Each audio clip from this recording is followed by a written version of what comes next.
Remember, if you do not ask, you will not get, right? If I would have never have called Mark and asked him for another property, right? And then asked him if he wanted to give me money, right? To basically lend to me to go buy more investment property, I never would have gotten it, right? So go out there and ask for the sun, right? You might just get the moon. Welcome to the No Limits Podcast, where limits do not exist, where you can create cash flow, equity, and real freedom with the power of real estate. 3, 4. Now, we will begin. Welcome to the dojo. The dojo.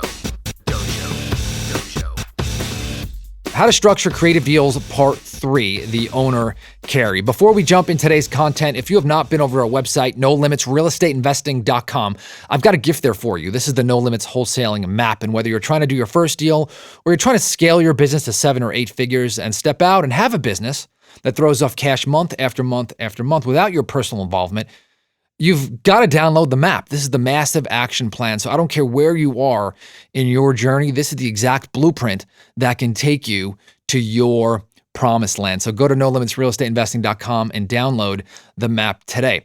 So let's talk about today's creative deal, right? This is the owner carry. And I love to tell stories of real deals that I've done in my career and on the street. And there's no fluff here, right? There's no BS. I'm going to tell you exactly how it went and how you could start to explode your net worth and build your cash flow. You know, I absolutely love wholesaling. If you have been listening to me for any length of time, it's a great way to generate fast cash, large chunks of cash, build a team. Very simple and scalable. But if you want to build your net worth, some of these techniques, man, they are good. When I was writing these episodes, I was like, man, I should do some more of these deals. And these past 3 episodes, this is the third of the 3, have just put a smile on my face because I know these deals are out there for you, right? These are very high 5-figure, 6-figure deals, and they are at the tip. Just the tip of your fingertips. You can do these deals. It doesn't take extraordinary smarts. Actually, if you are of below average intelligence, you're probably better off because you're not going to overanalyze this podcast, right? If you just listen to me and go out there and do this, you're going to make some money and some very, very, very large chunks of cash. Now, I've got 2 rules when it comes to creative finance. Number 1 is never assume what the seller will or will not take. And number 2, if you don't ask, you won't get. And notice this is the recurring theme if you listen to the 2 previous episodes. All right. So a few years ago, a seller called me and says, Todd, I've got another property that I want to sell you. Now, the key word there was another because a year before we had bought his property for cash, right? We had just wholesaled this deal. I believe we had purchased it for $280 and we had wholesaled it for $340, right? A pretty clean wholesale deal. And if you don't know what wholesaling is, you can listen to the other podcast episodes. Basically, we just locked it up on a contract and assigned it to another buyer and made a cool $60,000. And he was very happy with the transaction and wanted to do business with us again. So he says, Todd, I've got this other property and I don't want to just let you steal it from me like you did the last one. And he kind of laughed. He says, I need more money for this one. This one is nicer. I said, okay. So I went and I met with Mark and we sat down and he loved Diet Coke. And so he brought me out a Diet Coke and he says, I love Diet Coke. And just a little tip here, if he's drinking Diet Coke and he tells you that and offers you a Diet Coke, right? Do not go on your health kick and not drink the Diet Coke, right? Drink the Diet Coke.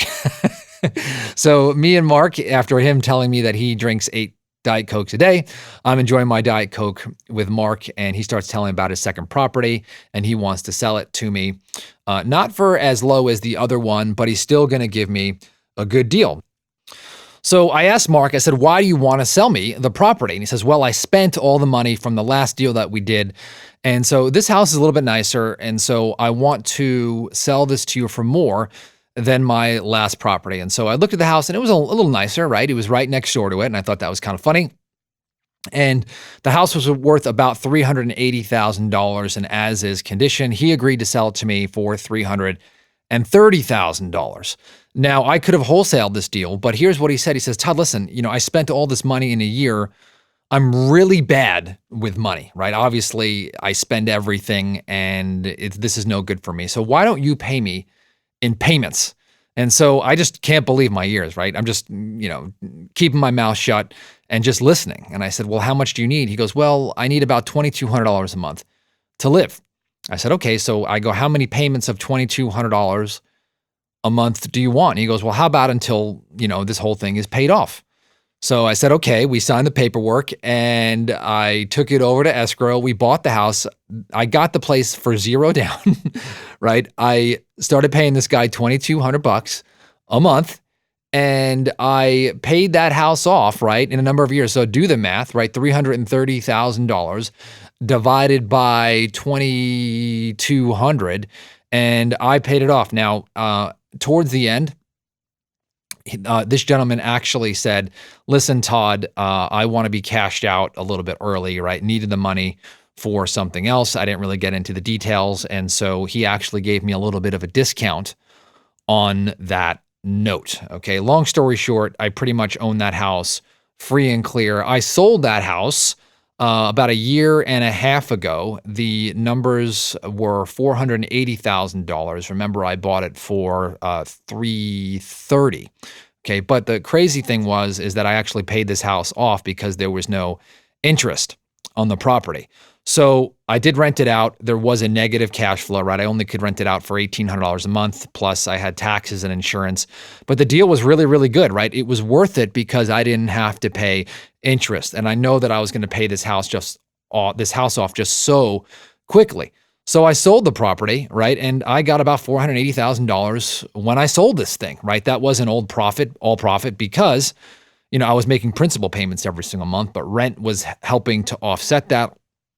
Had a negative cash flow about $600 a month, but I had money coming in from obviously my wholesaling business. And that is the benefit, right? When you've got a real business and you're generating leads every single day and generating cash, sometimes you can afford to take a negative cash flow and enjoy doing deals on that. If you had a rule that you were never going to take negative cash flow, you would have missed out on this deal. And so that $480,000 when it hit my bank account was pretty exciting. That really moved the needle there. I was like, wow, this is great, right? And so I remember moving that money from one of my business accounts to one of the accounts that my wife controls. And she was like, what's this? And I was like, oh, a house we just sold. She was like, I didn't even know we owned that. I said, well, we don't. I just sold it. So that was really, really exciting. But the deal is not over, right? This story, it does not end, because what jogged my memory of this story is 30 days ago, I decided to call Mark. Now, remember, I've got a team who closes deals for me, right? But this was a deal that I had done quite a few years ago. And this relationship has been built on trust and me always keeping my promises to him and sitting down and enjoying those Diet Cokes and just talking about life, right? And so Mark sees me as a source of money, right? He looks at Todd and thinks, this guy gives me my money. So I call him up and I say, Mark, do you have any more houses to sell me? Because I knew that he actually had some more coming down the pike.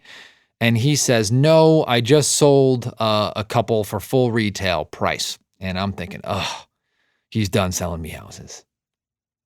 And all of a sudden my noggin goes on, because his pain point was that he was no good with money, right? And I said, well, Mark, do you have any money that you would like to give me, right? So that you don't hold on to it, right? So that you don't spend it. He goes, yes. He goes, but this time I want some interest. I said, okay. I go, how much interest? He says, well, I want 3% interest. I said, okay, how about you give me $100,000 and I will pay you back in monthly payments of $2,000 a month. And I will give you 2% instead of 3%. And so we shook hands. He said, deal. And he just wired $100,000 into my bank account about 3.5 weeks ago, right? So this was just so quickly. I called him about 4 weeks ago.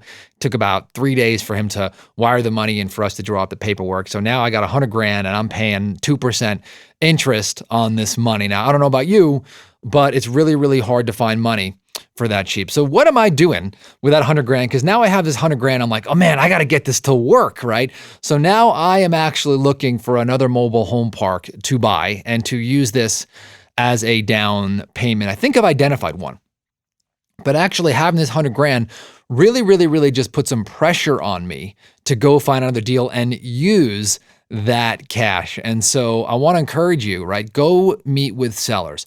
Ask them what their needs are. Never assume what they will or will not take. And remember, if you do not ask, you will not get, right? If I would have never have called Mark and asked him for another property, right? And then asked him if he wanted to give me money, right? To basically lend to me to go buy more investment property, I never would have gotten it, right? So go out there and ask for the sun, right? You might just get the moon.